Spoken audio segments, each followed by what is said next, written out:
Surgery కంటే hospital bill అంటేనే భయం. అదే మధ్య తరగతికి అందుబాటు ధరలో వైద్యం. Medistar hospitals. ప్రస్తుతం మన ముందు ఆర్టీసీ మాజీ చైర్మన్, మాజీ ఎమ్మెల్యే గోనె ప్రకాష్ రావు గారు ఉన్నారు. ఆయన ప్రముఖ రాజకీయ విశ్లేషకులు కూడా. ఉన్నది ఉన్నట్లు ముక్కుసూటిగా మాట్లాడే గోనె ప్రకాష్ రావు గారితో మనం ఇప్పుడు తెలంగాణలో హాట్ టాపిక్గా మారిన అనేక రాజకీయ అంశాలు, భవిష్యత్ రాజకీయాలపై మాట్లాడదాం. నమస్తే సార్. హలో, నమస్కారం సార్. బాగున్నారా సార్? సార్, తెలంగాణ రాజకీయాల్లో ఇప్పుడు మీరు గమనించి ఉంటారు, ఈ వారం 10 రోజుల నుంచి కవిత టాపిక్ చాలా హాట్ టాపిక్గా మారింది.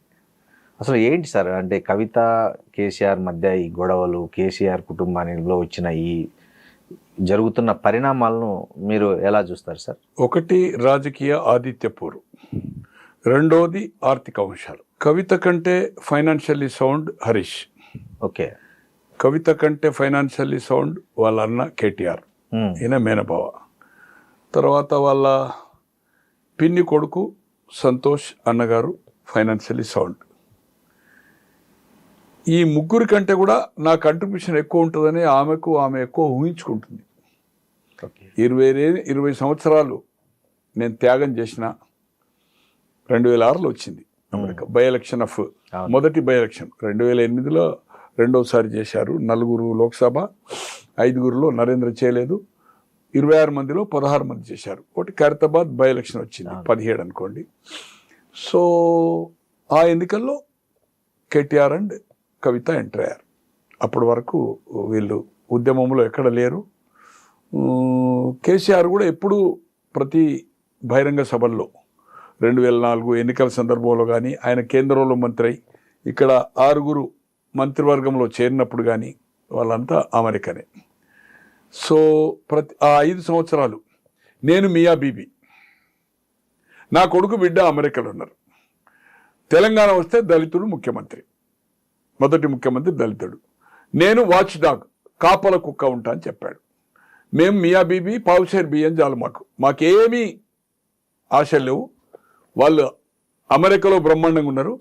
నేను రాజకీయాలు కాదు, నాకు తెలంగాణ రాష్ట్ర సాధనే నాకు ముఖ్యము, రాజకీయ పదవులు వద్దు. 2006లో వాళ్ళు వచ్చారనుకోండి. తో 14లో తెలంగాణ వచ్చింది, పుష్కలంగా డబ్బులు సంపాదించారు. దాంట్లో ఈ ముగ్గురు నాకంటే ఎక్కువ ఉంది. తండ్రి ఓ 250-300 ఫామ్, మొత్తం పెద్ద కంపౌండ్, ఏది రెడ్ ఫోర్ట్ లెక్క సరౌండింగ్, బ్రహ్మాండమైన రోడ్లు, బీటీ రోడ్లు, మైల్ స్టోన్లు, కిలోమీటర్ ఎంత ఉంది ఏం సంగతి అనేది, మళ్ళీ కెమెరాలు, ఏది ఎర్రవెల్లిలో. ఆయనే చెప్పాడు ప్రెస్ వాళ్ళని తీసుకెళ్ళి ఒక సందర్భంలో, electronic and print main media, నేను ఎకరానికి 70 లక్షల పంట క్యాష్ కాంపౌండ్ ఇస్తున్నా. తెలంగాణ వచ్చిన తర్వాత ఉమ్మడి జిల్లాలు అనుకోండి, జిల్లాకు 20-30 గ్రామాలను ఈ విధంగానే చేసి కోఆపరేటివ్ సొసైటీ ఫామ్ చేసి బ్యాంక్స్లతో టైఅప్ చేయించి నేను ఎలాగైతే పంట పండిస్తున్నాను 70 లక్షలని చెప్పాడు. ఇంకా ₹1 కోటి వరకు కూడా నేను ప్రయత్నం చేస్తున్నాను చెప్పాడు.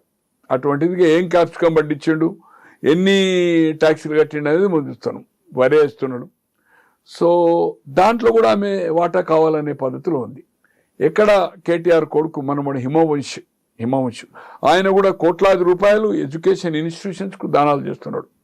మరి ఈరోజు కవిత గారు ఏదైతుందో బాణం ఎవరి మీద పెట్టింది, హరీష్ రావును సంతోష్ రావు మీద.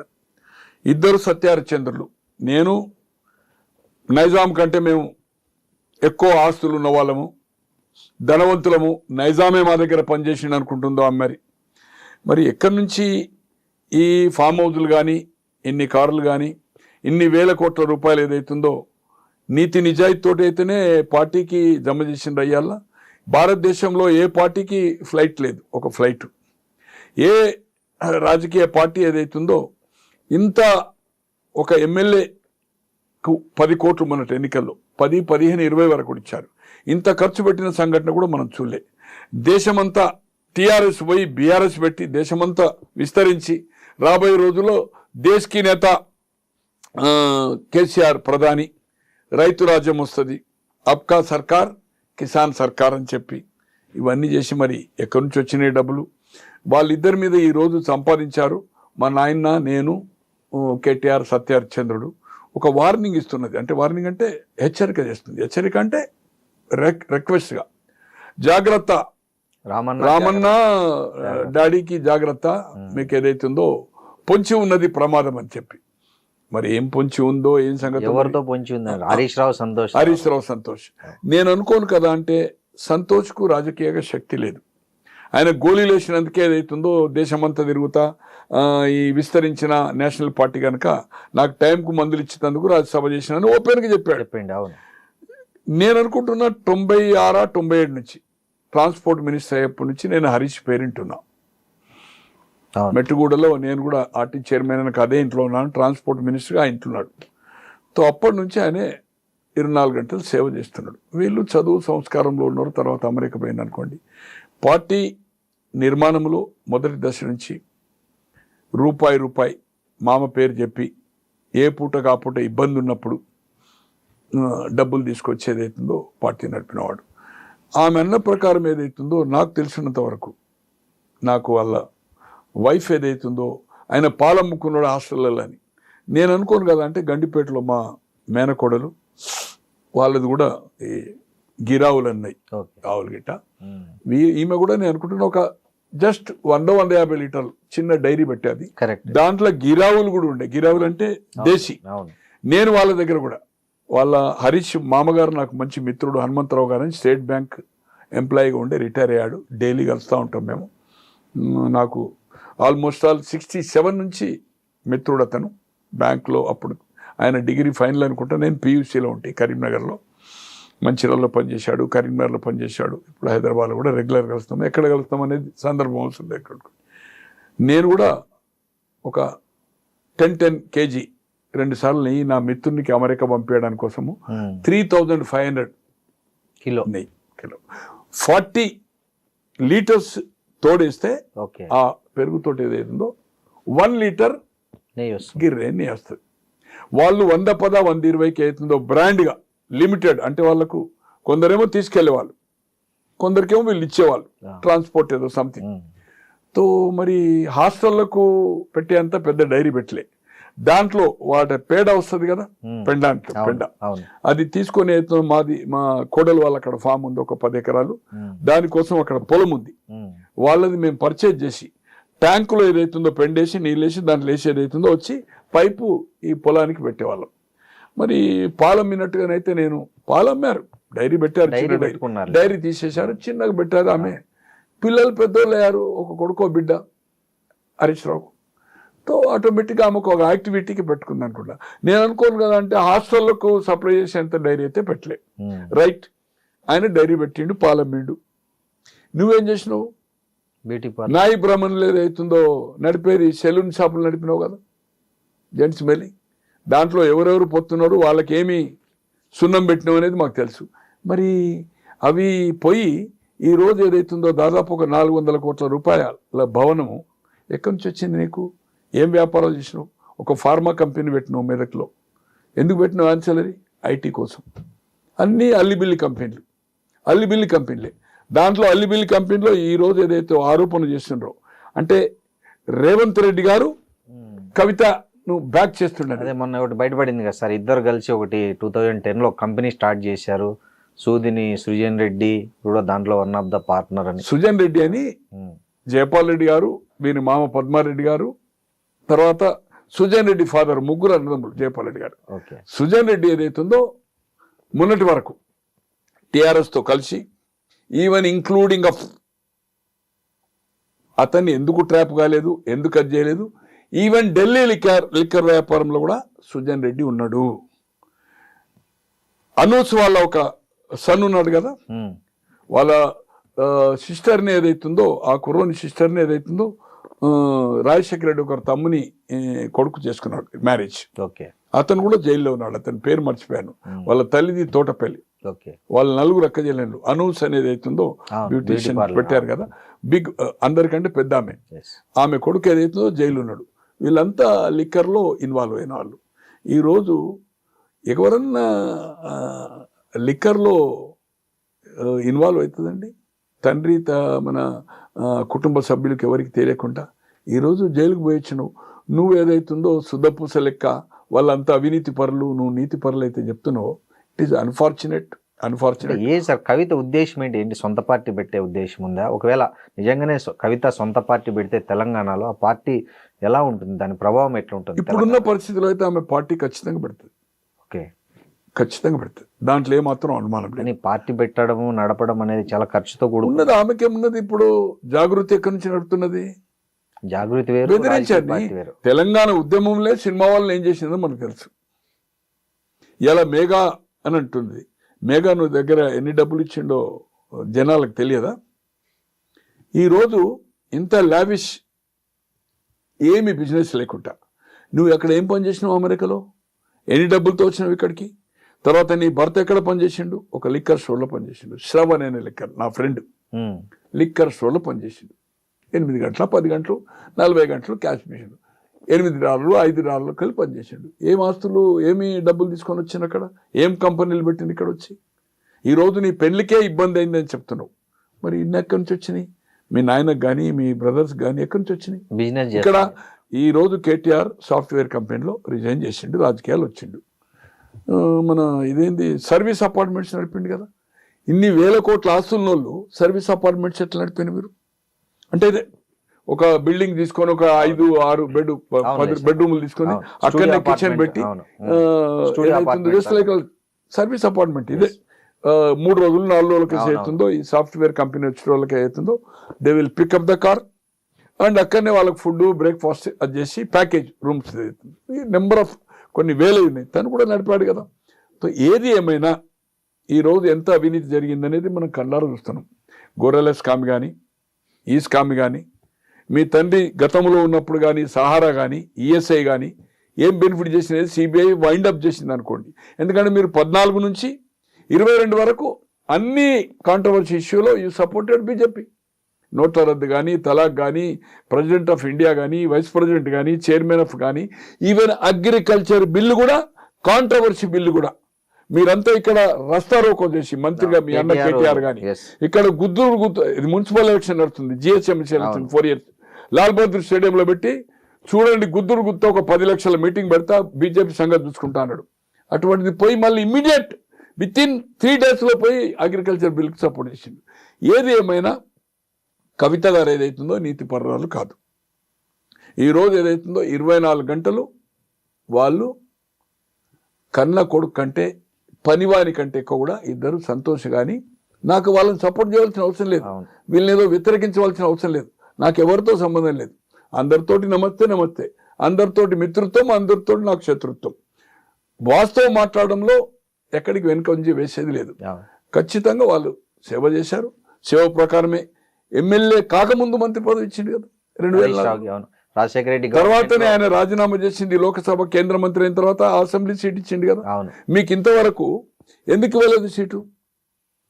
మీకు కానీ తర్వాత మీ అన్నకు కానీ ఎందుకు సిద్దిపేట వదిలిపెట్టలేదు? సిద్దిపేట ఆయన 85 నుంచి గెలుస్తూ వచ్చిండు కదా, 83లో ఓడిపోయాడు, 85 నుంచి కంటిన్యూ గెలుస్తూ వచ్చింది కదా, 2004 వరకు కంటిన్యూ ఎవ్రీ ఎలక్షన్ గెలిచాడు కదా. కేసీఆర్ ఉద్దేశం తనకు నిజమైన రాజకీయ వారసుడు హరీష్ రావు అని. కానీ విధి లేని పరిస్థితిలో రాజకీయాలు ఇంట్రెస్ట్ లేకున్నా తెలంగాణ ఉద్యమాన్ని మొదలు పెట్టినప్పుడు ఎందుకు పని లేకని అన్నారు. దీక్ష పట్టినప్పుడు ఏదైతుందో మీరు అందరు కలిసి మా నాయనని చంపుతారని చెప్పారు 2009 డిసెంబర్. ఇవన్నీ జరిగినాయి. ఇవన్నీ చాలా విషయాలు మనం చెప్పాలంటే 24 hours మాట్లాడవచ్చు. ఏది ఏమైనా ఏదైతుందో హరీష్ రావు ఏదైతుందో డెఫినెట్లీ సార్ ఈ కవిత పెట్టే పార్టీ నిజంగా ప్రభావం చూపిస్తుందంటారా ఎన్నికల్లో? అంటే సార్ ఏమనుకోకండి, ఇక్కడ దేవేంద్ర గౌడ్ ఒక పార్టీ పెట్టాడు, నరేంద్ర పెట్టాడు వైండప్ కదా, మన విజయశాంతి పెట్టాది. దేశ రాజకీయాల్లో పక్క రాష్ట్రంలో శివాజీ గణేశన్ పెట్టాడు, కమలా హాసన్ రీసెంట్ పెట్టాడు, తర్వాత బంగారప్ప పెట్టాడు, తర్వాత ప్రణబ్ ముఖర్జీ పివి హయాంలో పెట్టాడు. అందరూ సున్నా కదా. మర్రి చెన్నారెడ్డి గారు తెలంగాణ ఉద్యమంలో దేశమంతా ఇందిరాగాంధీ గాలివిస్తే ఇక్కడ అప్పుడు 14 సీట్లే, 77లో 15 అయినాయి, 2009లో 17 అయినాయి, 14 తెలంగాణలో. అసెంబ్లీ తక్కువ, పార్లమెంట్ తక్కువ. 10 గెలిచి 78లో ఆయన నాయకత్వంలో కేంద్రంలో జనతా పార్టీ, రాష్ట్రంలో వెంగళరావు గారు chief minister, all India Congress president Brahmananda Reddy, ఇక్కడ విజయభాస్కర్ రెడ్డి కాంగ్రెస్ ప్రెసిడెంట్. జనవరి 1కి స్థాపించి జనవరి 78 ఫిబ్రవరి 25 ఎలక్షన్లో 175 సీట్లు ఆయన నాయకత్వంలో వచ్చినాయి చెన్నారెడ్డి గారు. అటువంటిది 84లో ఆయన ఒక నేషనల్ డెమోక్రటిక్ ఒక పార్టీ పెట్టాడు, లిబర్టీ దగ్గర ఆఫీస్ పెట్టి. ఎన్టీ రామారావు గారి ఎలయన్స్లో 84 డిసెంబర్లో జరిగిన ఎన్నికల్లో కరీంనగర్ నుంచి పోటీ చేస్తే జె చొక్కారావు గారి మీద 78లో ఆయన ఓడిపోయిందంటే రాజకీయాల కనుమరుగైపోయాడు జనతా పార్టీలో. మళ్ళీ 84లో రాజకీయాల్లో డైరెక్ట్గా ఎంపీ టికెట్ వచ్చింది ఆయనకు. అతని మీద 75,000 మరి చెన్నారెడ్డి గారు ఓడిపోయారు. ఇట్లా కోకోలలో చెప్పాలంటే పెట్టారు, చాలా పార్టీలు పెట్టారు, అందరూ ఫినిష్ అప్పే కదా. అవును, నాందేల భాస్కరరావు కూడా పెట్టాడు కదా పార్టీ, పెట్టారు. ఆయన కూడా స్వయంగా ఓడిపోయింది కదా ముఖ్యమంత్రిగా, అంటే మాజీ ముఖ్యమంత్రిగా ఈయనే మలక్పేట చేసి ఓడిపోయాడు కదా, అవును, ఒక్క సీట్ రాలే కదా. రాలేదు. సో అందుకోసం ఏదైతుందో కవిత శూన్యము, కేసీఆర్ కూతురుగా తప్పితే అమెరికా గణేషన్ ఏం లేదు. ఈ బతుకమ్మ ఈమె బతుకమ్మ నేర్పింది, ప్రపంచంగా బతుకమ్మనే ఆడలేదనే పద్ధతిలో ఏదైతే చేస్తుందో నో, ఈ యొక్క ఆర్గనైజేషన్ పెట్టి కోట్లాది రూపాయలు కొల్లగొట్టింది. ఈ జాగృతి అనే సంస్థకు ఏదైతుందో బెదిరించి వచ్చిన పైసల్ని దాన్ని ఏదైతుందో దే ఆర్ స్పెండింగ్. ఒక ఆఫీస్ చూపి, స్టాఫ్ చూపి, ఇవన్నీ ఈజ్ ఆల్ రైట్. కొన్ని సోషల్ యాక్టివిటీ చేస్తుండొచ్చు. నేను పోరాటం చేస్తేనే పూలేది పెట్టిండ్రు, నేను పోరాటం చేస్తేనే జగన్ చేసిండు, నేను పోరాటం చేస్తేనే మహిళ పెట్టిండ్రు. ఇవన్నీ ఎక్కడ పోరాటం నీది అంటే ఒక ధర్నా పొద్దున్న నుంచి సాయంత్రం కూర్చొని ఒక స్టేట్మెంట్ ఇస్తేనే ప్రభుత్వం దిగొస్తుందా? ఏదేమైనా ఆమెకు ఆమె ఎక్కువ అంచనా వేసుకుంటుంది. ఇది ఆమె చెప్తున్న సామాజిక తెలంగాణ నినాదం అనేది అంటే కొంచెం ప్రజల్లోకి పోయే అవకాశం లేదా? అంటే ఆమె ఏం చేసిందండి, ఆమె లోక్సభ ఇది, లోక్సభ ఓడిపోయినాక ఎమ్మెల్సీ ఎందుకు తీసుకోవాలి? వేరే బీసీకి ఇవ్వచ్చు, ఎస్సీ పోనీ ఆమెను ఓడించింది అంటున్నది. మొన్న కేసీఆర్ని ఎవరు ఓడించింది కామారెడ్డిలో? కేటీఆర్ సొంత నియోజకవర్గంలో లోక్సభకు జరిగిన 24 ఎన్నికల్లో బండి సంజయ్కు మెజార్టీ వచ్చింది కదా, వచ్చింది. సిద్దిపేటలో కూడా మొన్న 1000-2000 మెజార్టీ రఘునందన్ గారికి వచ్చింది కదా. మరి సొంతగా కేసీఆర్ ప్రాతినిధ్యం వహిస్తున్న గజ్వేలు, సిద్దిపేట, మెదక్ లోక్సభలో ఉంది. ఎందుకు ఓడిపోయింది? పోనీ తండ్రి ఎందుకు ఓడిపోయింది చెప్పండి? 7 ఎమ్మెల్యేలు కలిసి నీ అహంకారంతో. అందుకోసం ఏదైతుందో ఓటమి ఎవరో నన్ను కుట్ర చేసిండ్రు, నాకేం పనులు నడవలే, ఎవ్రీథింగ్ పర్ఫెక్ట్ నడిచింది.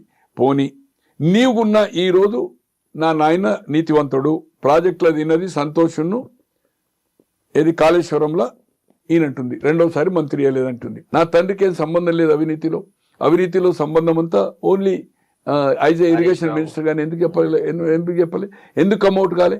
పోనీ 100 రోజుల కింద ఫస్ట్ అమెరికా, ఇప్పుడు సెకండ్ అమెరికా వచ్చిన తర్వాత నా మీ అమ్మకే ఇచ్చినావు కదా లెటర్, నువ్వు అమ్మకి ఇచ్చినావు కదా లెటర్ అమ్మకి ఇచ్చినావు కదా. అమ్మకి ఇస్తే మీ నాన్నకి ఇస్తే బాధ్యత ఎవరిది? అది అమ్మ నాన్నదే ఉండాలా, అమ్మ నాన్నది కదా బాధ్యత, మీదైనా ఉండాలా బాధ్యత. ఎట్లా లెటర్ అయితే ఇంకోటి చేతికి పోవాలి కదా. మీ అమ్మ తీసుకుపోయి మీ అమ్మకి ఇచ్చినాను, మీ నాయనకి ఇచ్చినావు, ఓకే. నాయనకి ఇస్తే వేరే వాళ్ళకి ఎందుకు సంబంధం? అంటే వీళ్ళు చూసి మీడియాకి లీక్ చేశారని ఆమె ఆరోపణ. ఏది ఏమైనా దాంట్లో ఏముంది? సామాజిక అనేది ఎప్పుడన్నా నువ్వు ఇంత ముందు లెటర్ రాసినవా? రాయలే. నువ్వు ఎంపినప్పుడు నీ జిల్లాలో సామాజిక న్యాయం చేసినవా? పోచారము ప్రశాంత్ రెడ్డి ఒక ఆయన మంత్రి, ఒక ఆయన స్పీకరు సామాజిక న్యాయం చేసినట్టేనా? నువ్వు ఉన్న నిజామాబాద్ జిల్లాకు సామాజిక న్యాయం చేసినవా? వాళ్ళిద్దరు పొజిషన్ నువ్వు ఎంపీ. పోనీ ఎమ్మెల్యే ఓడిపోయినాక ఎమ్మెల్సీ ఎందుకై నువ్వు లోకల్ బాడీలో? నీకేమైనా సంబంధమా? మీ అత్తగారు ఊరది, రెండోసారి నువ్వు లోకల్ బాడీ, ఫస్ట్ 2 years, తర్వాత 6 years. నేను అనుకుంటే ఇప్పుడు 2028 వరకు ఉంది ఆమెది. అవును, ఫస్ట్ ఒక 1.5 or 2 years వచ్చింది టర్మ్. అవును, ఇప్పుడు ఏదైతుందో 6 years రెండోసారి. ఎవరో ఆయన ఎమ్మెల్యే కాంగ్రెస్ లో పోయినందుకు ఆయన ఎమ్మెల్సీ డిస్క్వాలిఫై అయింది కదా, సుభాష్ రెడ్డి ఏదో రూరల్ ఎవరో ఉండే, ఆ సీటు బై ఎలక్షన్ వచ్చింది ఎమ్మెల్సీ. రెండోసారి నీకు ఎమ్మెల్సీ అవకాశం వచ్చింది. సామాజిక న్యాయము 6 రెడ్లకు 4 వెల్మలకు ఇచ్చినప్పుడు నీ తండ్రి దాంట్లో ఎప్పుడన్నా నువ్వు పాయింట్అవుట్ చేసినావా? పోనీ మొదటి టర్మ్లో మహిళకు లేదు, మహిళలకు ప్రాతినిధ్యం లేదని ఎప్పుడన్నా చెప్పినావా? రెండోసారి లేదు. రెండోసారి అయినాక 1.5 year తర్వాత ఆయారాం గయారాం సబితా కాంగ్రెస్ నుంచి వచ్చింది. మరి నీ ఎంబడి ఉన్న వాళ్ళు మహిళలు ఎవరైనా ఉండేది? నీ పార్టీలో మొదటి నుంచి ఉన్న వాళ్ళు ఉన్నారు కదా, ఎవరికైనా మంత్రి కావాలని కోరినావా? కోరలే కదా. ఫస్ట్ టర్మ్ లో మంత్రి లేదు, మంత్రి లేదు కదా, ట్రైబల్ మంత్రి లేడు ఫస్ట్. సెకండ్ టైం 1.5 year తర్వాత మహిళనే ట్రైబల్ ఆమె సత్యవతి రావు. పోనీ దళితులకు ప్రాతినిధ్యం లేదు, సామాజిక న్యాయం జరగలే, ఎప్పుడన్నా అడిగినావా? పోనీ ఇంతవరకు ఆంధ్రప్రదేశ్ ఏర్పడిన తర్వాత నాకు తెలిసినంత వరకు 72 నుంచి ఎప్పుడన్నా ఇంత సామాజిక న్యాయం జరగని మంత్రివర్గం ఏ ప్రభుత్వం ఉన్నదా? మీరు ఉద్యమం అప్పుడు ఏం చెప్పారు? ట్రైబల్ 10 అన్నారు, అవును మైనార్టీ 10% అన్నారు, అవును అన్నారు, ట్రైబల్ పెరుగుతున్నారు. ఏమి ఇచ్చింది మీరు? అవును. అందుకే రాజ్యాంగాన్ని సవరించాలంటున్నారు ఇవన్నీ ఏది ఏమైనా ఆమె చేసే అది ఆమెకు ఆధిపత్య పోరు ఇంపార్టెన్స్ మెయిన్ అక్కడ స్టార్ట్ అయింది. అక్కడ వరంగల్ దగ్గర ఒక మీటింగ్ అయింది కదా, వరంగల్ మీటింగ్ దగ్గర ఫ్లెక్సీలు ఉండకపోవడం కేటీఆర్ ఈ రోజు అన్నా అని యాదకి వస్తుంది. నిన్నటి వరకు అంటే వరంగల్ మీటింగ్ లో ఫ్లెక్సీలు నీకు ఏదైతుందో నిన్నటి వరకు సస్పెండ్ చేసే వరకు అన్న యాదకి రాలే. నాకు ఒక్కడే లీడర్, నేను ఎవరిని కేర్ చేయను. వర్కింగ్ ప్రెసిడెంటా మీ నాన్న ఎప్పుడు ఫామ్ హౌస్లో ఉంటాడా? మీరు పోవాలంటే కూడా పర్మిషన్ తీసుకోవాలి. అటువంటిది మీ అన్న ఏదైతుందో వర్కింగ్ ప్రెసిడెంట్ చేసింది, ప్రెసిడెంట్కి అధికారం ఉంది కదా, పార్టీ అంతా ఎండార్ చేసింది కదా, నేను ఎవరు కాదు నాకు ఒక్కడే నాయకుడు అంటే ఎట్లా? మరి ఇవాళ అన్నెట్లా ఎదుకు వచ్చింది? నిన్నటి వరకు సస్పెండ్ చేసే ముందు వరకు నీ అన్న గురించి నువ్వు తారీఫ్ చేయలేదే? రామన్న జాగ్రత్త అనలేదే? 60 లక్షలు ఓడిపోయడానికి పంపించిన అంటున్నాడు. రైట్, ఓకే, పంపించిండు కావచ్చు, ఓకే. అది ఎవరు రేజ్ చేయాలి? దాన్ని ఎవరు ఎండార్ చేయాలి? నీ అన్న చేయాలి. ఈ రోజు ఎందుకు జ్ఞాపకం వచ్చింది నీకు? అంటే వాళ్ళిద్దరి మీద వేసి ఈ కుట్రలు వాళ్ళు పసికెట్టలేకపోతున్నారు అనేది అమ్మ. ఇప్పుడు ఎందుకు నేనేది కనీసం ఇన్ని ప్రతిసారి నువ్వు లెటర్ రాస్తున్నా అని చెప్తున్నావు, ఇంతకాలం ఈ విషయాలు మీ లెటర్ ద్వారా బహిరంగపరచకున్నా ఎందుకు లెటర్ మీ నాయనకి ఎప్పుడైనా రాసినావా? ఇంకోటి నాకు ఒకటి, ఆమె ఫ్యామిలీ మెంబర్ కదా, ఏదన్నా ఉంటే డైరెక్ట్ పోయి మాట్లాడచ్చు కదా, లెటర్లు రాయడం ఎందుకు అంటున్నా. కానీ ఒకటన్నా ఈ లెటర్ల సాంప్రదాయం ఏదైతుందో, ఇప్పుడు ఇంట్లో ఉండకూడదు సెల్లా మెసేజ్లు ఎట్లా పెట్టుకుంటారో చాలా కాలం నుంచి ఉంది. నాకు తెలిసినంత వరకు ఇందిరాగాంధీ గారు 80లో మళ్ళా జనతా ప్రభుత్వం ఫాల్ డౌన్ అయ్యి అగైన్ కాంగ్రెస్ వచ్చింది, మధ్యంతర ఎన్నిక వచ్చింది 77 తర్వాత 80. మేనకా గాంధీ ఒక సూర్య అనేది అవుతుందో ఒక మ్యాగజైన్ తీసుకొని, అది వీక్లీ 15 డేస్కి ఒకసారి ప్రింట్ అవుతుండే. దాంట్లో జగజీవన్ రామ్ కొడుకు వెస్ట్రన్ కోర్ట్లో ఒక లేడీ ఇన్సిడెంట్, ఇది ఆ స్కాండల్ బయటకు తీసింది, బ్యానర్ ఐటమ్ అది దాంట్లో కవర్ పేజ్. తర్వాత Rajanarayana is very close to Charan Singh Rajanarayana వాళ్ళు సోషలిస్టులు అనుకున్నారు, ఒక పార్టీలో ఉండరు, భారతీయ క్రాంతియాలు ఉండరు వాళ్ళు. కేంద్రంలో రాజనారాయణ హెల్త్ మినిస్టర్, ఈయన ఆల్మోస్ట్ ఆల్ ప్రైమ్ మినిస్టర్ లెక్క. దేవిలాల్ ఉప ప్రధాని అయినా కూడా equal to Morarji. Charan Singh is a powerful guy. యూపీలో బలమైన నాయకుడు, దాదాపు 40-45 ఆయనకు లోక్సభ సీట్లు కూడా ఇచ్చారు అప్పుడు. బీజేడీ సింబలే కదా సార్ జనతా పార్టీ కూడా? జనతా పార్టీ కాదు, జనతా పార్టీ కొత్త సింబల్, అది రైతు నాగల్ అనేది కొత్తది, అప్పుడే క్రియేట్ అయింది. 77లో జయప్రకాష్ నారాయణ్, పాత కాంగ్రెస్, చుక్క గుర్తు స్వతంత్ర పార్టీ, తర్వాత మన భారతీయ క్రాంతి అనేది అవుతుందో చరణ్ సింగ్ పార్టీ, బంగ్లా కాంగ్రెస్ అయిన అజయ్ ముఖర్జీ, ఇవన్నీ పార్టీలు కలిసి రైతు నాగలి మీద ఏదైతుందో కామన్ సింబల్. అంటే ఈ రాజకీయాల మధ్య లెటర్లు కామన్ అంటారు. అలా లెటర్ అదే చెప్పబోతున్నా. మేనకా గాంధీకి ఆమె ఆఫ్టర్ రిగెయిన్ ద పవర్ అయిన తర్వాత నీ కంట్రిబ్యూషన్ సంజయ్ గాంధీ పోరాటంలో కానీ ఈ యొక్క మళ్ళీ ప్రభుత్వం జనతా ఫాల్ డౌన్ అయి రావడంలో నీ పాత్ర ఉందనేది లెటర్ రాసింది. ఆ లెటర్ మాకు 82లో మేము సంజయ్ బంచి పెట్టిన తర్వాత ఒక సందర్భంలో ఆమె చూపెట్టారు. ఇట్లా అంటే ఇందిరాగాంధీ ఇంట్లో ఉండి కూడా లెటర్ రాసి. ఇంకోటి సార్, ఇది నేను అనుకుంటున్న పూర్వకాలం నుంచి ఉన్నది. ఈమెకు లెటర్ రాసి కొన్ని ఎక్స్ప్రెషన్ డైరెక్ట్ చేయలేరు. ఇప్పుడేమో మెసేజ్లు పెడుతున్నాం ఏది ఫోన్లలో. అప్పుడు ఆమె లెటర్ రాసింది. నేను అనుకుంటున్నా సాంప్రదాయం ముందేమో. ఇదే లెటర్లు ఇవన్నీ ఎందుకు స్పందించలేదని అడుగుతున్నా. రైట్, ఇప్పుడు ఆయన 21-25 కాన్స్టిట్యున్సీలకు ఫండింగ్ చేసిందని, మరి 119కి ఎవరు ఫండింగ్ చేసిండ్రు? కడమై మీ నాయన ఫండింగ్ చేసిండు కదా. ఆయనకు ఎవరైతే క్లోజ్ ఉన్నారో కొంతమంది అసెట్ అయినరో, మొదటి నుంచి ఉద్యమంలో ఆయనే ఉన్నాడు కదా. ఎమ్మెల్యే టికెట్లప్పుడు కూడా ఆయన రోల్ ఉంది కదా. ఒక 1 మినిట్ 2004 రోల్ ఉంది కదా. ఉద్యమంలో రోల్ ఉంది, టికెట్ల రోల్ ఉంది. ఎవరైతే ఆయనతో అసోసియేట్ అయ్యి కంపల్సరీ, ఇప్పుడు ఎగ్జాంపుల్ హరీష్ రావు దగ్గరికి వెళ్ళి కేటీఆర్ దగ్గరికి పోయిందనుకోండి, ఒక సందర్భంలో ఇద్దరు మంత్రులుగా ఉన్నప్పుడు 2014 ఇట్లా హరీష్ అన్నను కూడా కలిసి, వాళ్ళకు అభిప్రాయ భేదం ఉందనేది ఎవరికి ఐడియా లేకుండా ఎమ్మెల్యే, ఇంక్లూడింగ్ గంగుల కమలాకర్ అటువంటి తర్వాత మంత్రి అయ్యిండు. ఏంది హరీష్ రావు దగ్గర పోతే ఇంకేది మీరు పోయొచ్చింది కదా, పని అయిపోయింది కదా, నా దగ్గరికి ఎందుకు వచ్చింది అనేవాడు. వాళ్ళిద్దరికి ఒక ఉండే తర్వాత అండర్స్టాండింగ్ వచ్చింది అనుకోండి. ఏది ఏమైనా డిఫరెన్స్ ఒపీనియన్, నాకెందుకు నాయకత్వం రాదనేది హరీష్ ఉండడం. వీళ్ళంతా ఏదైతుందో అసలు ఉద్యమమే వద్దన్న వాళ్ళు, దీక్ష ఏదైతుందో అనవసరంగా ఏదైతుందో మా నాన్నని చంపుతారన్న వాళ్ళు అటువంటిప్పుడు ఆయనకు అధికారం వచ్చిన తర్వాత నేను కష్టపడ్డా, నాకు రావాలి అవకాశం. కేసీఆర్ ఉన్నంతసేపు కేసీఆర్ పోయిన తర్వాత రావాలని ఉండొచ్చు, తప్పేం లేదు కదా, తప్పేం లేదు కదా. ఆమన్నది కూడా అదే, అంటే ఆయన రేపు అటు ఇటు అయితే మెజారిటీ నాకు 26 మంది ఉంటారనే ఉద్దేశంతోనే ఆయన ఫండింగ్ చెప్పనండి. కేసీఆర్ ఆమె ఒపీనియన్ ఉండొచ్చు. కేసీఆర్ ఉన్నంత వరకు మీ తండ్రి మీద మేమే తండ్రి కంటే ఎక్కువ కంట్రిబ్యూషన్, మేము లేకపోతే మా నాయన లేడు, మా నాయన కంటే తెలివివంతులము మీ అన్న మీరు అనుకుంటున్నాము. హరీష్ రావు ఒకటి చెప్పగలుగుతా నేను, అంటే నాకు అతనితో ఎక్కడ మేము కూర్చుని మాట్లాడిన ఇన్సిడెంట్ లేదు. ఒకేసారి ఆయన మంత్రిగా ఉండగా ఒక మిత్రుని ఇంట్లో ఒక దాదాపు 3 గంటలు కూర్చున్నాము. రాజశేఖర రెడ్డి గారిని ఒప్పించండి, తెలంగాణ మజాకా తెలంగాణ ఒప్పించడం అని చెప్పాను. తర్వాత కేటీఆర్ కూడా 2006లో ఆయన రాజీనామా చేసిన తర్వాత ఉప ఎన్నిక అదే వాళ్ళ ఇంట్లో హరి మహేందర్ అని మెడికల్ కాలేజ్లో డైరెక్టర్, ఎక్కడ కరీంనగర్ చెలమేడ ఆనందరావు అంటారు, ఇప్పుడు సిద్దిపేటలో కూడా పెట్టారు.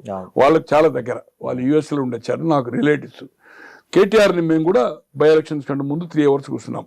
అన్న మీరు ఏదైతుందో మమ్మల్ని వ్యతిరేకించద్దు, వ్యతిరేకం మాట్లాడదని కేటీఆర్ కూడా 3 hours. అట్లా ఆయన మంత్రిగా 3 hours హరీష్. తప్పితే ఎప్పుడు మేము కూర్చున్నది లేదు, ఎప్పుడు కూర్చుని తిన్నది 1 minute కంప్లీట్ గా, ఎప్పుడు కూర్చున్నది లేదు, ఎప్పుడు కూర్చుంది. ఉద్యమాన్ని నడిపించినప్పటి నుంచి కేసీఆర్ అంటున్నాడు ఆయన అనుచరులు ఉన్నారు, అందుకు ఆయన హెల్ప్ చేశాడు తప్ప అనే ఉద్దేశం. అయితే ఇక్కడ హరీష్ రావు వేరే ఉద్దేశంతో చేయలేదు. ఒకటి మాత్రం చెప్పగలుగుతా, అతను కేసీఆర్ ఉన్నంతసేపు, కేసీఆర్ మంత్రివర్గంలో ఇవ్వకున్నా, ఎంత అణిచివేసినా, అతనికి ఫామ్ హౌస్కి అయితే కొడుకు బిడ్డ కూడా పర్మిషనే, సంతోష్ ఫామ్ హౌస్ ఇక్కడ ఇంటున్నప్పుడు వీళ్ళు పోవచ్చు. బట్ ఎప్పటి వరకైతే రాజేందర్ బయటికి వెళ్ళలేదో, తీసేయలేదో, అప్పటి వరకు హరీష్ రావు కూడా ఈ ప్రగతి భవన్ కూడా వస్తున్నా అని చెప్పి రమ్మంటేనే పోవాలి, డైరెక్ట్ పోవడానికి వీలేదు.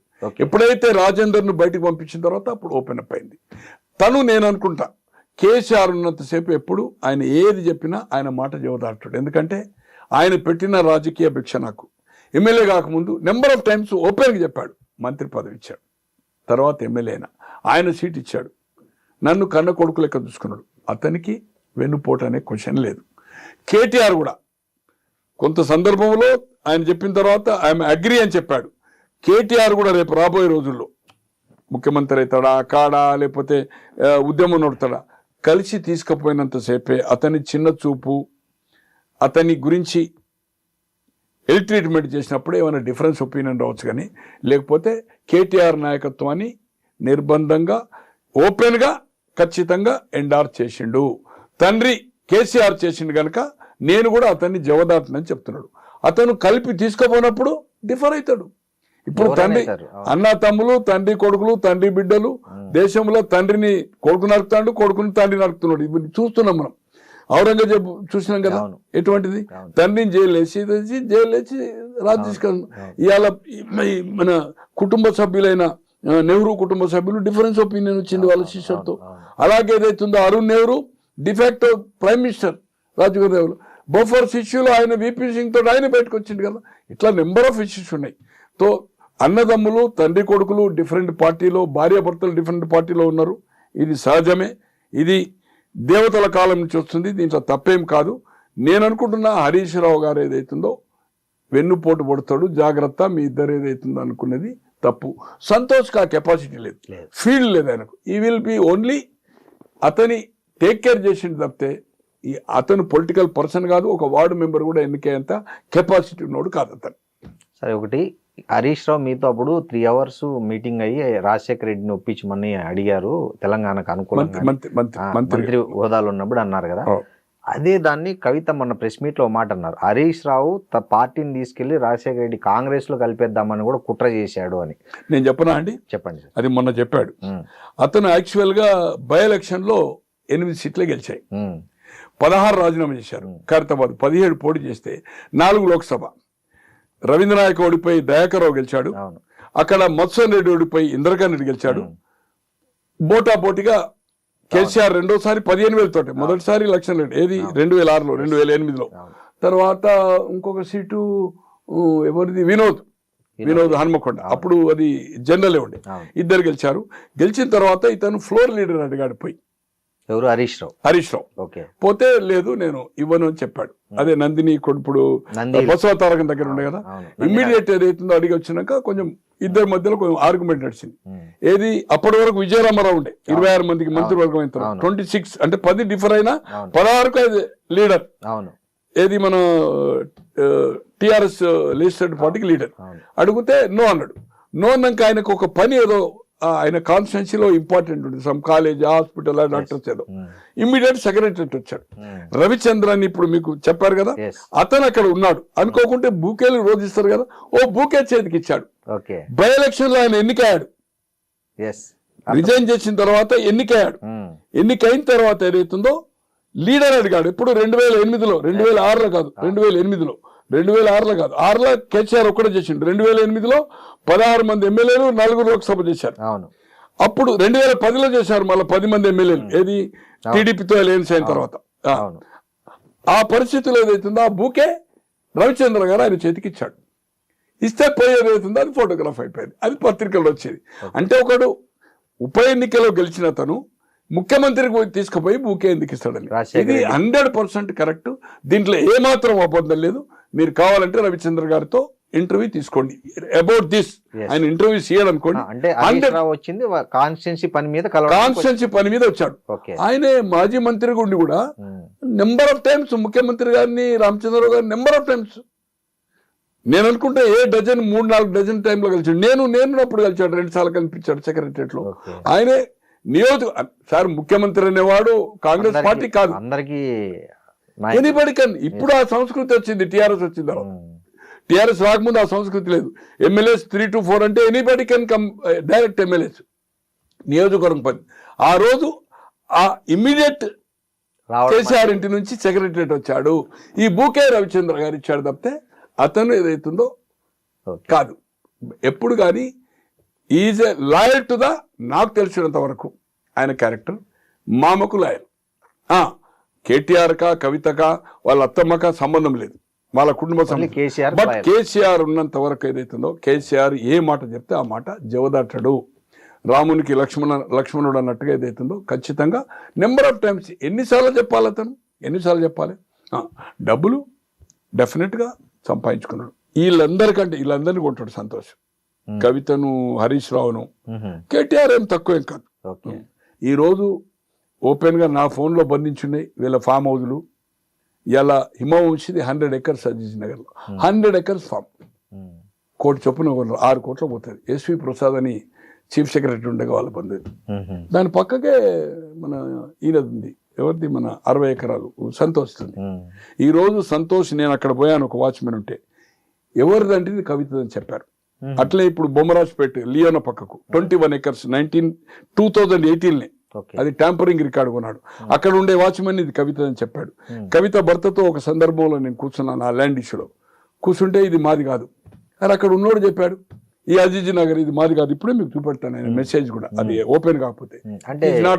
అంటే ఏ ప్రాపర్టీ అయినా కవిత అని చెప్పేవాడు. ఒక సందర్భంలో నేను అనుకుంటున్నా ఇట్ ఈజ్ 2000 ఓడిపోయింది ఎప్పుడు, 23 డిసెంబర్ కదా, December, it is of September. ఇది వాళ్ళ భర్తతో కూర్చున్న తర్వాత ఇటువంటి ఈ ల్యాండ్ ఇష్యూస్ అయిన తర్వాత ఈ ఇద్దరు తండ్రి దగ్గరికి వెళ్ళారు. సంతోష్ అన్న అజీజ్ నగర్ లో ల్యాండ్ ఉంది, అది మాదని చెప్తున్నారు అక్కడ ఉండే స్టాఫ్. ఇక్కడ ఒక 21 ఎకరాలు, అక్కడ ఒక 60, ఏది బొమ్మరాజ్పేటలో. అక్కడ పోయిన వాళ్ళకి అది చెప్పారు. గోనె ప్రకాష్ రావు గారు పోయితే అక్కడ ఉండే స్టాఫ్ చెప్తున్నది, వాచ్మెన్. ఇది ఎంతవరకు న్యాయం అన్నాక ఏం చేశాడు ఆయన, ఈ బొమ్మరాజ్పేటది ఇట్లా ట్యాంపరింగ్. అప్పటికే నేను ఫైట్ స్టార్ట్ చేశాను. ఆగస్ట్ 23 అక్టోబర్ లో అవార్డు అయింది అనుకోండి. ఆయన 11 ఎకరాలు కూడా అంటే ట్యాంపరింగ్ రికార్డు కొన్నారు. 11 ఎకరాలు కూడా అమ్మాయి అని కలెక్టర్ ఉండే రిలీజ్ చేశాడు అక్టోబర్ ఆఫ్ 2023. అది 920 acres ట్యాంపరింగ్ అయింది రికార్డు. ఎన్ఆర్ఐ ల్యాండ్ అది. ఒక ఎక్స్ఎంపీ బలరామకృష్ణ అని దుగ్గిరాల 1965 లో కొని సేల్ డీడ్ మొటేషన్ చేసిండు 21 మంది మీద. సీలింగ్ ఎప్పుడు వచ్చింది 72-73లో 50 ఎకరాలు. ఎంత క్లెవర్ చూడండి. అంటే ఆయన 21 మంది మీద చేసిండు. వాళ్ళ 3 కొడుకులు అమెరికా పోయినారు, చనిపోయారు. వాళ్ళ 3 బిడ్డలు పోయారు, ఒక బిడ్డ చనిపోయింది, ఒక బిడ్డ ఇప్పుడు 93, ఒక బిడ్డ 91. అతను 81 లో చనిపోతే ఆయన ఎంబడి ఉన్న వాళ్ళంతా ట్యాంపరింగ్ చేశారు రికార్డు. అది 2016 నుంచి మా ఒక మిత్రుడు కొడుకు ఆదిత్య యాదవ్ అని వాళ్ళు ఒక 13 మంది అగ్రిమెంట్ చేసుకుంటే అది ఇప్పుడు అయింది, సాల్వ్ అయింది. It is going to the registration కూడా అవుతుంది. బొమ్మరాజ్పేట్ 920 acres మొత్తం ట్యాంపరింగ్ చేశారు. కొంతమంది దాంట్లో రామయ్య అని, కిషోర్ అని, లక్ష్మారెడ్డి అని. ట్యాంపరింగ్ అంటే గోనె ప్రకాష్ రావు అమెరికాలో ఉన్నాడు. ఇక్కడ మిమ్మల్ని ఏదైతుందో లేదు జీపీ కాదు. వినండి మీరు జీపీలు అంటే ఏదైతే ఎక్కడికో పోతాం మనం. మెంటల్ కేసు నాకు అర్థమైందా? ఇక్కడ శ్రీనివాసం తీసుకొచ్చి ప్రకాష్ రావుగా ఎండార్ చేసి సంతకం పెట్టారు. రామయ్య అంటోళ్ళు, కిషోర్ అంటోళ్ళు ఫోటోలు పెట్టి. అంటే ట్యాంపరింగ్ కింద క్రిమినల్ ప్రొసీడింగ్స్ అవుతుంది. ఇప్పుడు అన్ని పోలీస్ స్టేషన్ కంప్లైంట్ ఇచ్చాం. They are going to the arrest and 920 release అవుతుంది. అప్పుడు ఇతను రెవెన్యూ రికార్డు తెప్పించుకున్నాడు. ఇంటెలిజెన్స్ కూడా అడిగిండు కేసీఆర్. అడిగి తెప్పించుకుంటే అది ట్యాంపరింగ్ రికార్డు. ఆయన కొన్న ప్రాపర్టీ ఆయన చెప్పుకోవచ్చు కదా. దాంట్లో కూడా వాళ్ళకి ఏదైతుందని మా పేరు ఎక్కడ చూసినాక ఆయన కొంటున్నాడో అది ఇది కవిత నుంచి అక్కడ ఉండే వాచ్మెన్లే చెప్తున్నాడు. ఇవన్నీ కూడా అది చెప్పకపోవచ్చు కారణాలు. ఇది వాళ్ళ భర్తతో నేను కూర్చున్నప్పుడు ఇది కన్వర్జేషన్. నాకు వాళ్ళని కలిసిందనేది నాకు తెలిసిన సమాచారం. ఎలక్షన్ అయిన తర్వాత అక్కడ ఉండే అధికారి నా ఒక మిత్రునికి చెప్పాడు, ఇట్లా కేసీఆర్ వార్న్ చేశాడు, ఈ ల్యాండ్లో ఎవరు మీరు రెవెన్యూ ఆఫీసర్కి చెప్పొద్దు. ఇట్ ఈజ్ టోటల్లీ మీరు చూశారు కదా, నేను కూడా చూశాను, ఇది ట్యాంపరింగ్ రికార్డు. దీంట్లో మనము ఇంటర్ఫేర్ కావద్దు అంటే మల్లారెడ్డి గారు మంత్రి గారు చెప్పినా ఆ లాంగ్వేజ్ చెప్పలేదు అనుకోండి. అండ్ సంతోష్ అయినా ఎవరైనా not to interfere, not to pressurise అధికారుల మీద చేయొద్దని చెప్పిండు. అందుకోసం ఏదైతుందో ఏది ఏమైనా ఆమె కంటే ఎక్కువ సంతోష్ దగ్గర ఉండొచ్చు, ఆమె కంటే ఎక్కువ హరీష్ ఉండదు. వాళ్ళు ఫీల్డ్లో ఉన్నారు. ఈమె ఆర్గనైజేషన్, ఈమె కొంత ఈమె వీళ్ళందరికంటే కూడా ఓవర్ అంబిషియస్. దాంట్లో అనుమానం లేదు. జరా ఏమైందంటే అగ్రెసివ్. సినిమాల్లో ఏం చేసింది, బెదిరించింది, ఇవన్నీ మనం చూసాం. ఉద్యమ కాలంలో ఏం చేసింది అనేది. ఏది ఏమైనా కవితతో పార్టీ పెట్టినా కవిత ఎన్ని స్టేట్మెంట్ ఒక 4-5 రోజులు 5-10 రోజులు వస్తుంది. తర్వాత పరిస్థితి అట్లుండేది. దేశంలో మీకు చెప్పాను ఎందరు పార్టీలు పెట్టి హేమీలు పెట్టేది అవుతుందో. సినిమా మకుటం లేని కమల్ హాసన్ ఎంత ఫేమస్, చాలా ఫేమస్. శివాజీ గణేశన్, దాసనారాయణ వైండప్ అయ్యిండు. బంగారప్ప పార్టీ ఎంతమంది పెట్టారు. దేవరాజర్స్, ఆల్ ఇండియా కాంగ్రెస్ బ్రహ్మారెడ్డి తర్వాత 79 జూలై ఇందిరాగాంధీతో డిఫర్ అయ్యి చీఫ్ మినిస్టర్ ఉండే. ఇక్కడ చెన్నారెడ్డి నాయకత్వంలో, అక్కడ దేవరాజర్స్ నాయకత్వంలో, అంతకుముందు కూడా ముఖ్యమంత్రి డిఫర్ అయితే 28కి 28 లోక్సభ 1980లో ఓడిపోయిన తర్వాత రిజైన్ చేసిన తర్వాత గుండూరావు చీఫ్ మినిస్టర్ అయ్యాడు. అటువంటి వాళ్ళు దేవరాజర్స్ అర్స్ కాంగ్రెస్ జీరో. అందుకోసం ఏమవుతుందో ఈమె జీరో. తండ్రి లేకపోతే తండ్రి. ఇప్పుడు ఎందుకు తండ్రి పేరు పెడుతున్నది? పీపుల్లో పోవాలంటే తండ్రిని సేఫ్ గార్డ్ చేస్తున్నది. ఓకే, కేసీఆర్ జాగ్రత్త. మా కేసీఆర్ నాయకుడు, కేసీఆర్ బొమ్మ పెట్టుకుంటే ఎవరు అడుగుతారు? నోబడీ విల్ బిలీవ్ కాదు సార్.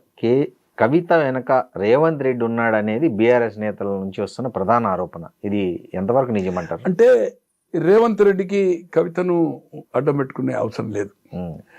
దీన్నేదో వీళ్ళ దాంట్లో చీలిక తెస్తే కాంగ్రెస్కి లాభం జరుగుతుందని ఆయన అనుకోడు.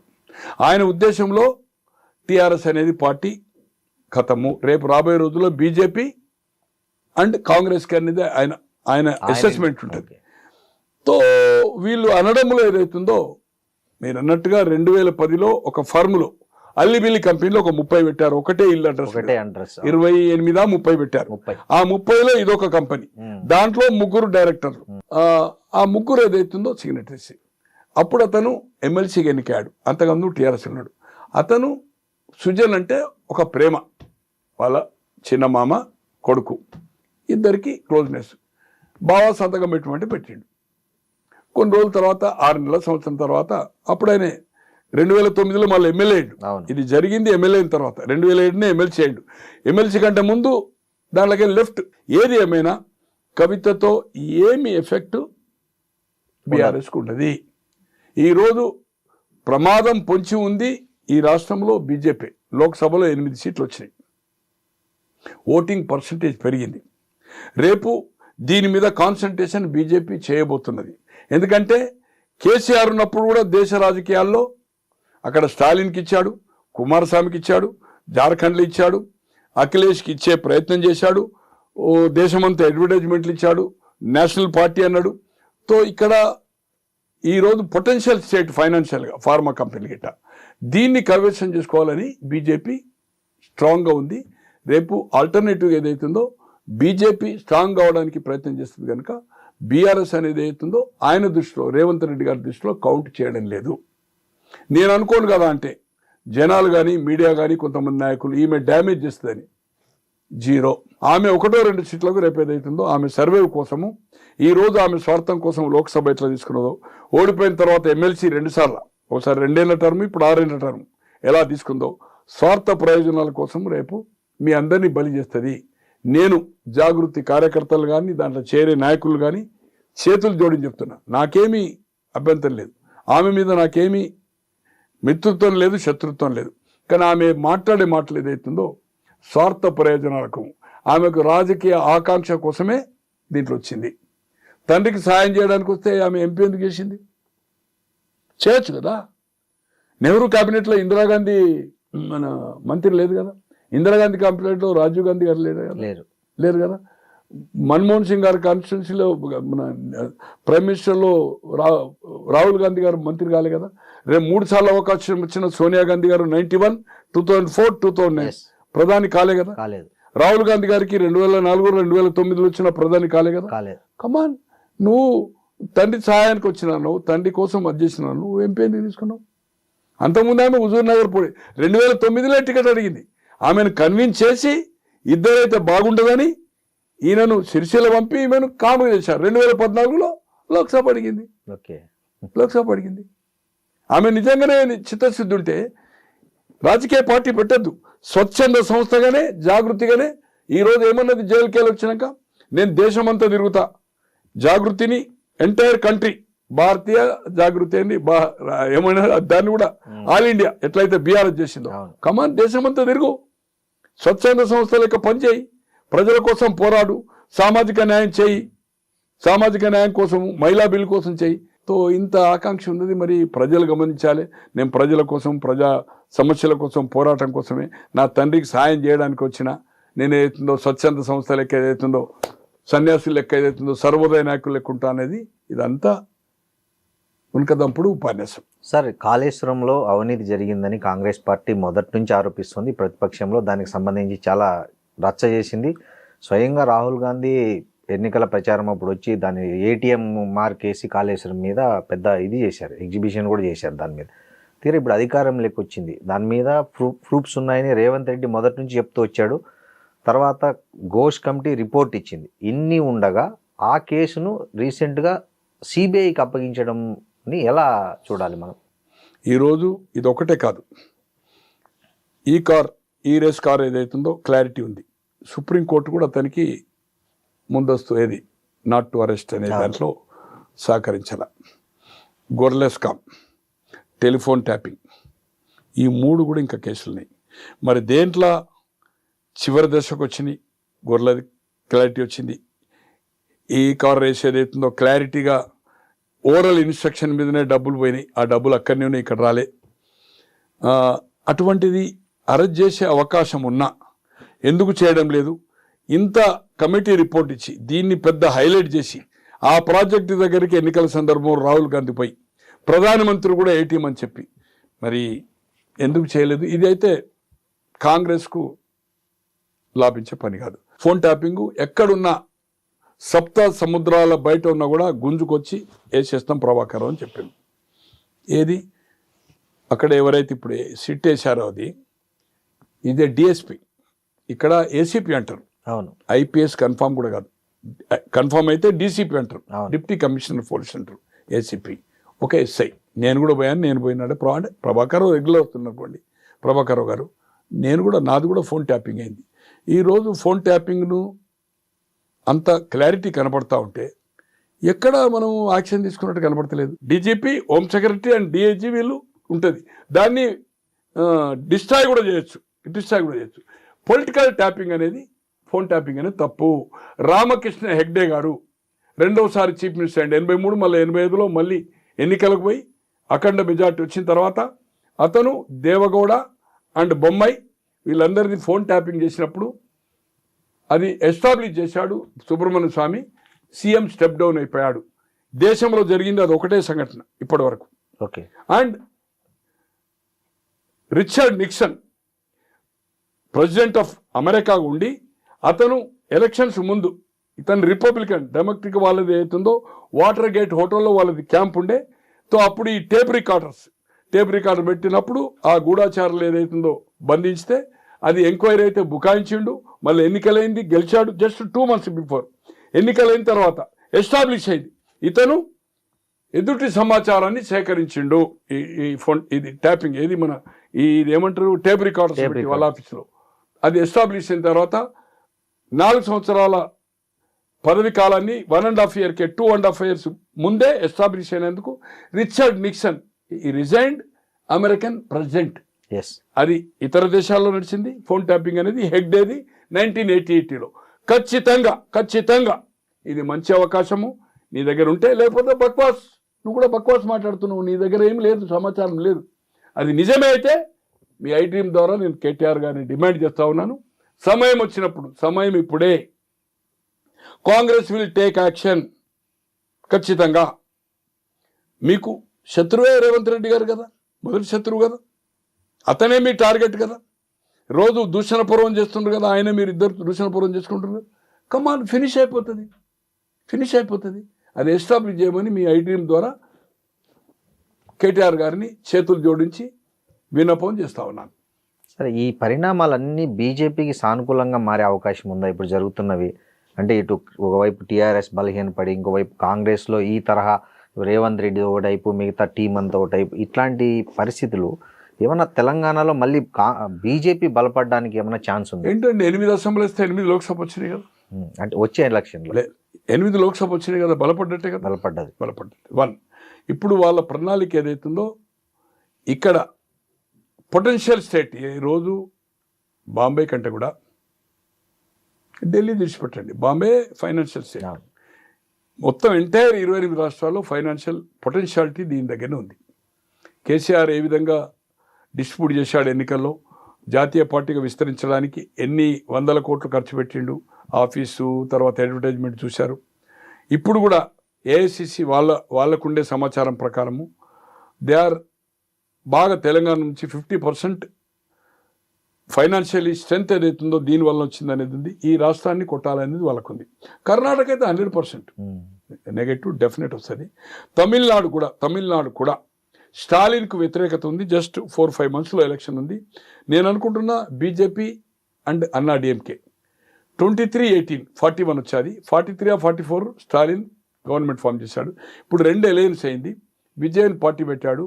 మైనార్టీ అండ్ క్రిస్టియన్స్ ఆయనకు పోయినప్పుడు డిఎంకే ఫ్రంట్కి ఏదైతుందో కాంగ్రెస్ ఉంది, దాంట్లో లెఫ్ట్ ఉంది, మైనస్ అయినప్పుడు ఏదైతుందో అక్కడ కూడా బోటాబోటీగా సింగిల్ లార్జెస్ట్ వస్తే అన్నా డిఎంకే అండ్ బీజేపీ ఫామ్ చేయొచ్చు, హంగ్ వచ్చినా కూడా విజయన్ కలవచ్చు. బట్ సింగిల్ లార్జెస్ట్ వాళ్ళకు వచ్చే అవకాశం ఉంది. మెరుగైన ఫలితాలు తమిళనాడులో. కర్ణాటకలో ఎప్పుడు ఎన్నిక వచ్చినా ఖచ్చితంగా బీజేపీ. ఇక్కడ ఏదైతుందో బీజేపీ ఇప్పుడు అంత లేదు. బట్ బీఆర్ఎస్ డైల్యూట్ అయినప్పుడు ఖచ్చితంగా బీజేపీ ఆల్టర్నేటివ్.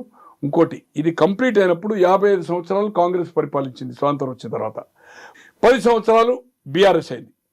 మాకు ఒక అవకాశం ఇచ్చిండు. ఇక్కడ 2 ప్రాంతీయ పార్టీలకు ఇచ్చిండు, కాంగ్రెస్కి ఇచ్చిండు. కానీ సామాజిక న్యాయం ఏ పార్టీలో జరగలే. సామాజిక న్యాయం చేస్తాం, ఇగో టికెట్లు ఇచ్చాము. అక్కడ బీసీ ప్రధాని మోర్ దాన్ 50%, వాజ్పేయి గవర్నమెంట్లో కానీ, జనతాలో కానీ, కాంగ్రెస్లో కానీ, దేవగౌడ కానీ, వీపీ సింగ్ ఏ క్యాబినెట్లో సామాజిక న్యాయం జరగలే. మోడీ గారి క్యాబినెట్లో పొద్దాల నుంచి ఇప్పటి వరకు ఏదో more than 50% SC, BC, ST, minority ఉన్నారు. సామాజిక న్యాయం కేంద్రంలో చేసినాము అని స్లోగన్ ఇస్తే బీజేపీ మే పవర్లోకి వచ్చే అవకాశం ఉంది. పవర్ అని కాదు, బట్ ఫైట్ ఇచ్చే అవకాశం ఉంటుంది. సంస్థాగతంగా కూడా నాకుండే సమాచారము very taking the very interest. ఇక్కడ మంచి అవకాశం ఉంది. అవసరమైతే వాళ్ళు గెలిచే అవకాశం లేకపోతే కాంగ్రెస్ గెలుస్తుంది అనుకుంటే నాకుండే సమాచారం రేపు రాబోయే రోజుల్లో ఈవెన్ బీఆర్ఎస్ కూడా మనము కేంద్రంలో బీజేపీ, ఇక్కడ కాంగ్రెస్ కొట్లాడదానికంటే మనము కలిసి కొట్లాడదాం అనొచ్చు కదా. కేసులు అజిత్ పవార్ మీద కేసు ఉంటే ఇప్పుడు ఆ ప్రభుత్వం లేడా? ఉన్నాడు. ఉన్నాడా లేదా? ఉన్నాడు. ఉన్నాడు. ఇట్లా ఎన్ని ఉన్నాయి, ఇట్లా చాలా కేంద్రంలో ఉన్నాయి. ముఖ్యమంత్రులు కాపాడింది, మంత్రులను కాపాడింది, వాళ్ళ జైలు కేసులు ఆయన పక్కకు పెట్టింది. సో రేపు బీఆర్ఎస్ అండ్ బీజేపీ ఒకటైనా కూడా ఆశ్చర్యపోవద్దు. పార్లమెంట్ వాళ్ళకి 8 ఉన్నాయి, 8 కాదు 9 ఇస్తాడు, ఇంకో 8 ఈయన తెచ్చుకుంటాడు, గెలిచిన కాక ఒకటో రెండో ఇస్తాడు. అసెంబ్లీలో ఈయన 80 వాళ్ళు 40 అనొచ్చు. పవర్ షేరింగ్, ఈయన 3 ఏళ్ళు ముఖ్యమంత్రి, 2 ఏళ్ళు. ఈయన కేసీఆర్ గారు 2009లో సిపిఎం సమైక్యమన్న సిపిఎంతో కానీ కాంగ్రెస్కి వ్యతిరేకంగా 2009లో రెండోసారి మళ్ళీ కాంగ్రెస్ వచ్చి రాజశేఖర రెడ్డి గారు తర్వాత చనిపోయాడు. బట్ ఎన్నికల రిజల్ట్ కంటే ముందే హర్యానా పోయాడు. హర్యానా పోయి ఎన్డీఏ డయాస్ మీద అడ్రస్ చేసి కరెక్ట్ రాబోయేది ఎన్డీఏ ప్రభుత్వం అన్నాడు. తర్వాత 2014 నుంచి డిఫర్ అవుతుండే వేరే సంగతి. 2014 నుంచి అన్ని అంశాల్లో ప్రతిపక్షాలకు మద్దతు చేయలే. ఇతను ఎన్నికలైతేనే మోడీ ప్రభుత్వానికి 2014 నుంచి అప్ టు 2022 వరకు అన్ని బిల్లులకు సపోర్ట్ చేసిండు. వివాదాస్పద అగ్రికల్చర్ బిల్ కూడా సపోర్ట్ చేసిండు. తర్వాత విత్డ్రా చేసుకున్నది బీజేపీ ప్రభుత్వం. ఇక్కడ అపోజ్ చేశాడు. కేటీఆర్ మంత్రిగా ఉండి బెంగళూరు హైవేను దిగ్బంధించిండు. లాల్ బహదూర్ స్టేడియంలో జిహెచ్ఎంసీ ఎన్నికల్లో చూడండి ఇక సంగతి చూస్తా బీజేపీ సంగతి అన్నాడు. అల్టిమేట్ పోయి సరెండర్ అయిండు. కనుక రేపు బీజేపీ తోటి కలిసినా ఆశ్చర్యపడొద్దు. ఇద్దరు కలిస్తే ఖచ్చితంగా కాంగ్రెస్కు నెగటివ్ ఉంటే వెరీ గుడ్ రిజల్ట్ వస్తుంది అనేది నాకుండే భావన. అంటే టైమ్ ఈజ్ వెరీ బాగా లాంగ్ ఉంది. ఉల్లిగడ్డల రేటుతో బీజేపీ ప్రభుత్వం పోయి కంటిన్యూగా 15 సంవత్సరాలు కాంగ్రెస్ వచ్చింది ఢిల్లీలో. అట్లే నస్బందీ ఫ్యామిలీ ప్లానింగ్ 75 నుంచి 77 వరకు చేయడం వల్ల ఆ ఒక్క ఇష్యూ దేశమంతా కాంగ్రెస్ తుడిచిపెట్టుకపోయింది. సో అందుకోసము చిన్న ఇష్యూ కూడా డిఫర్ అవుతుంది, చిన్న ఇష్యూ కూడా ఏదైనా జరగచ్చు.